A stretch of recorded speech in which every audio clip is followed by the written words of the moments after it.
France didn't have time to innovate in World War II, but their planes were still surprisingly impressive. Let's take a look at every French aircraft that took to the skies. Let's begin with fighters. WWII D520, this was arguably France's finest pre-war fighter. It was fast, maneuverable, and could certainly match the early Messerschmitt Bf 109s. Unfortunately, production ramped up too slowly. Had more been available in May 1940, things might have been very different. Morane-Saulnier MS 406. It was the most numerous French fighter used during the Battle of France. While rugged and highly reliable, it was severely underpowered. German pilots often considered it easy prey, especially once combat moved to higher altitudes. Block MB 152. This sturdy monoplane was designed for heavy armament. Unfortunately, serious design flaws and manufacturing delays crippled its early deployment. By the time it reached the front lines, it was struggling against the latest Axis threats. Up next, Potez 631, a slick twin-engine aircraft primarily used as a heavy fighter and reconnaissance platform. It excelled at long-range patrols. This design spawned a wide variety of successful derivatives used throughout the French Air Forces. Now, this is the Caudron C-714 Cyclone. This was a desperately fast but flimsy lightweight fighter. It was nicknamed the Flying Coffin by many French pilots. However, a small contingent of Polish volunteers flew them with remarkable courage during the 1940 campaign. Arsenal VG-33. This fighter promised exceptionally high performance thanks to its sleek wooden construction. It was fast enough to rival the WWII D520. Sadly, the production lines were completely halted before the design could ever enter widespread service. The next one, WWII D510, an earlier generation fighter, featuring fixed landing gear, which made it clearly obsolete by 1940. It was relegated to training and reserve units, though some still served briefly against the Germans before being sent to North Africa. Up next, Koolhoven FK-58. This was a Dutch design hurriedly purchased by France to bolster its thinning fighter squadrons. While quick to produce and reasonably fast, French pilots complained bitterly about its lack of armor and defensive systems. The next one, Potez 230. This was a promising but ultimately unsuccessful prototype fighter design. While intended to be a replacement for older biplanes, testing revealed it didn't meet the standards required for frontline combat operations in 1940. Let's move on to bombers. Liaison et Olivier, Leo 451. This was perhaps France's most modern and effective bomber. Its speed allowed it to evade many enemy fighters. Despite being an excellent design, poor tactical deployment meant that it suffered incredibly high casualty rates during the Blitzkrieg. Amiot 351. A very sleek, fast twin-engine medium bomber. It was part of a major modernization program. However, manufacturing problems delayed its rollout, meaning only a tiny handful saw any action before the armistice in June 1940. Up next, Breguet 693. This was a twin-engine light bomber specifically designed for low-level attack roles. It was agile and highly maneuverable at low altitude, making it one of the most effective close-support aircraft the French possessed. Potez 633, a light bomber variant of the versatile Potez 630 family. While many were exported, those remaining in France were pressed into service, primarily conducting medium-altitude bombing raids. Amiot 143, a massive, ungainly, mid-1930s bomber, often described as resembling a flying apartment building. It was hopelessly slow and heavily outdated, making its crews easy targets for German fighters during the Battle of France. Then, Bloch MB-210.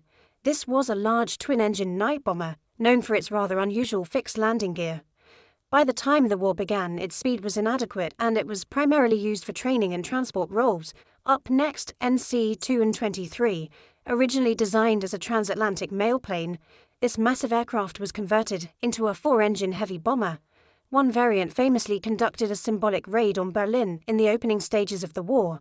Potez 540, known for its distinctive high wing and glazed nose. This multi-seat attack aircraft was already obsolete by 1939. It primarily saw service transporting troops and conducting colonial patrols outside of mainland France, continuing with reconnaissance and observation. Potez 63.11. This was the dedicated reconnaissance version of the Potez 630 series. It featured a distinct, heavily glazed nose for optimal observation. It was one of the most important aerial spotters used by the French Army in 1940, Block MB-175, a successor to the famed 170 series. This was a highly modern three-seat reconnaissance bomber. Only a few prototypes were operational when the fighting stopped, but its high performance was undeniable. Potez 637, an early reconnaissance model preceding the 63.11. It was used extensively for medium-range mapping and observation duties, forming the backbone of French aerial scouting units, Muro 117. This was a dependable high-wing monoplane used extensively for liaison and battlefield observation. Although technically obsolete, its reliability kept it in service well into the early phases of the war. Then, Potez 25, a legendary interwar biplane used by dozens of nations. By 1939, it was relegated entirely to advanced training schools and colonial policing duties in French Africa, proving its remarkable endurance. Potez 39. This high-wing monoplane was a sturdy two-seat observation platform. Though overshadowed by newer designs, it provided essential artillery spotting and liaison services throughout the early war period. Brigade 27. This strange-looking, two-seat reconnaissance biplane was unmistakable due to its totally exposed rear fuselage structure. It was ruggedly built but terrifyingly slow when facing modern German fighters. Let's move on to naval aviation, seaplanes and flying boats. L'Attiquaire Tuma 98, considered one of the best French naval aircraft of the era. This large, durable float plane excelled at anti-submarine patrol and coastal torpedo attack, seeing lengthy service with both the Free French and Vichy navies. Loire 130, this was the standard catapult-launched reconnaissance flying boat for the French Navy. It was robust, reliable, and equipped on almost every major French cruiser and battleship during the 1930s and 40s. Brigade 521, Bizerte, a massive, four-engine flying boat used for long-range maritime patrol over the Atlantic. Its primary roles included anti-submarine warfare and long-distance search and rescue operations. Next, Liaison A. Olivier Leo H-470. This was a large four-engine flying boat that was being considered for naval reconnaissance duty.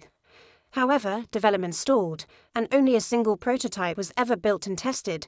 Potez CAMS 141, a gigantic four-engine flying boat designed for extreme long-range naval reconnaissance missions. Despite its capability, only one example was actually operational when the war broke out. Then, L'Attiquaire 302, originally designed for high-endurance transatlantic mail service. This heavy three-engine flying boat was quickly adapted for military patrol duties, utilizing its incredible range over the ocean. CAMS 55.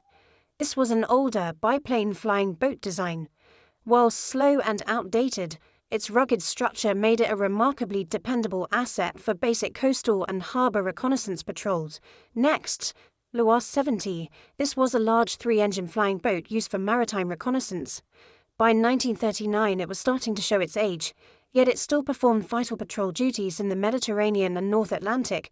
Levasseur PL-7, an outdated, single-seat carrier aircraft used early in the war. It was quickly withdrawn from frontline service due to poor performance compared to land-based fighters. To wrap things up, transport, liaison and trainers. Caudron C-4045 Goéland, a highly successful, twin-engine light transport aircraft. Known for its reliability and excellent visibility, it served extensively for liaison and personnel movement throughout the war and into the post-war era. Caudron C-630 Simon, a light, sleek, single-engine touring and liaison plane. It achieved fame when the famous writer and pilot Antoine de Saint-Exupéry used it for his long-distance flights. Then, Block MB-220. This was a highly successful French pre-war passenger airliner. With the outbreak of hostilities, it was immediately pressed into service as a crucial military transport aircraft. Potez 650, a large triple-engine aircraft specifically designed for military transport operations. It was utilized heavily for moving important supplies and personnel between bases. Potez 58, a small, dependable, three-seat monoplane used for essential communication and light observation duties across the French theatres of operation. Next, Marennes-Saunier MMS 230, this iconic parasol-wing monoplane, was the primary basic trainer for the French Air Force for over a decade.